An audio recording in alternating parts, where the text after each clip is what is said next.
ole tu na kan hlan sak le turon request tu hi Olivera ania kan soi tong kana ma hi keyboard play po thiam tak mai zirme kan nia Christian labu number zanga panga Bethlehem mol tlai tlai nga ti kharon request ani Christmas la hela hi kan sak mai han soi lokila chang thumna hian lo eng le ro var par rc van eng zai min zom ti ro ti oma o eng chola kan fak ri nen ti lai hi o eng chola ni lovin o eng chola kan fak ri nen ti turani labu poi kan en chuan o eng ti hi e hi capital manga koma a om boka o eng chola kan fak ri nen ti turani chang khat na le chang thum na kan sang Bethlehem wal tlai tlai nga kwa vel sak mi ngan chia ta chuan rem na la la piang ta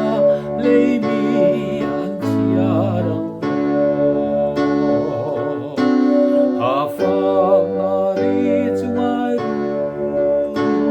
ang mel ho te zai moi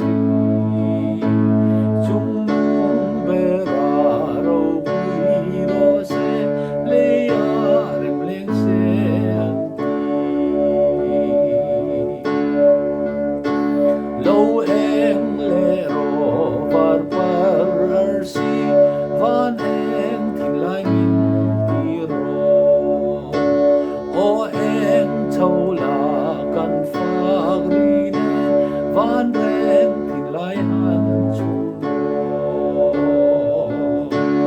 a fak na ri chungai